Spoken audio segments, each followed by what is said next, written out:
Bismillahirrahmanirrahim. Assalamu alaikum students of grade 3. Hope you all are fine. I am your SST teacher. Dear students, open your SST book, Stepping Stone, page number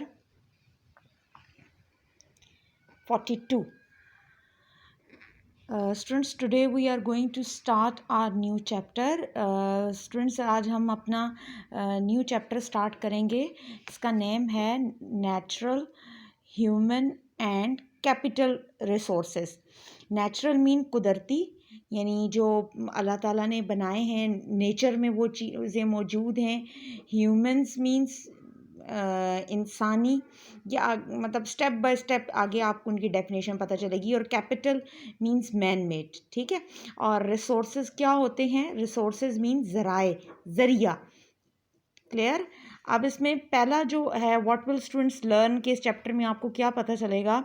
to identify the natural, human and capital resources, कि हमें इन तीनों resources की definition के बारे में पता चलेगा.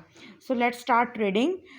Number 1 is are resources. Resources are used to produce goods and services.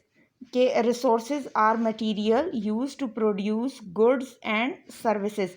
के रिसोर्सेज जो हैं वो ऐसा मटेरियल होता है, ऐसी चीज़ें होती हैं जिनके ज़रिए से हम मुख्तलिफ़ किस्म की चीज़ें बना सकते हैं. यहाँ पे गुड्स का मतलब है चीज़ें, और सर्विसेज का मतलब है काम. मुख्तलिफ़ तरीके से उनसे हम काम ले सकते हैं, ठीक है. Availability of resources greatly affect our regions economy, ठीक है. अगर आपके पास रिसोर्सेज ज़्यादा होंगे तो आपकी इकोनॉमी पे उसका अच्छा असर पड़ेगा, ठीक है. अच्छा, रिसोर्सेज को आप अंडरस्टैंड करने के लिए मैं आपको एक एग्ज़ाम्पल देती हूँ. जैसे आप स्कूल की वैन है, ठीक है. स्कूल आप आते हो, वैन के ज़रिए आते हो, तो वैन आपका सोर्स है, ठीक है. अगर कोई मतलब किसी दिन वैन ना आए तो आपका ये सोर्स नहीं होगा और आप स्कूल नहीं जा सकते, ठीक है. तो रिसोर्सेज आपकी चीज़ों के ऊपर पॉजिटिव इफ़ेक्ट डालते हैं, और अगर किसी भी एरिया में रिसोर्सेज ज़्यादा होंगे तो उस एरिया की इकोनॉमी पे अच्छा असर पड़ेगा. क्लियर? अच्छा, अब स्टेप बाय स्टेप इन तीनों रिसोर्सेज की जो ऊपर चैप्टर पे आपको टाइप्स नज़र बताई हैं मैंने आपको, इनके बारे में पढ़ेंगे. पहला है नेचुरल रिसोर्स, ठीक है. नेचुरल मीन्स अल्लाह ताला ने जो बनाया है, नेचर में मौजूद है. Human resources, capital resources. तो first of all we study about natural resources. Natural resources are raw materials found in the natural environment. कि ये वो मटेरियल है, ये वो चीज़ें हैं जो कि हमारे माहौल में कुदरती तौर पे मौजूद होती हैं, ठीक है.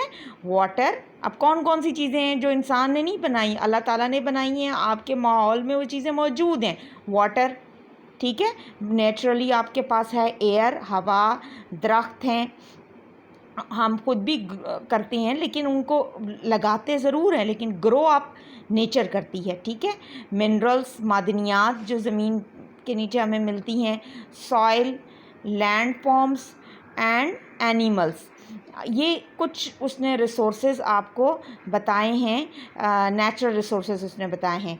सम of these are considerably valuable and their availability contributes to the economic prosperity of a region. ये कहता है कि ये जो हैं रिसोर्सेज हैं, ये कहता है कि किसी भी मुल्क की या किसी भी एरिया की इकोनॉमी पर अच्छा या पॉजिटिव असर डालती हैं. एग्ज़ाम्पल्स देखें, फॉर एग्ज़ाम्पल देखो, ऑयल है, गैस है, कोल है, फॉरेस्ट, गोल्ड, डायमंड, मेटल. अब ये देखो, ये मिनरल्स हैं, ठीक है. नेचुरल रिसोर्सेज भी हैं ये, प्लस मिनरल्स हैं. अब किसी एरिया में ऑयल ज़्यादा है, जैसे सऊदी कंट्रीज़ हैं, देखिए वो जितनी ये चीज़ें ज़्यादा होंगी, नेचुरल रिसोर्सेज ज़्यादा होंगी, उतनी ही वो कंट्री प्रॉस्पर होगी, वो कंट्री तरक्की करेगी, उसकी इकॉनमी अच्छी होगी. ओके स्टूडेंट्स, इसको आपने 2 to 3 टाइम्स रीड आउट करना है. अगर कोई प्रॉब्लम है तो आप मुझसे पूछ सकते हैं. Thank you.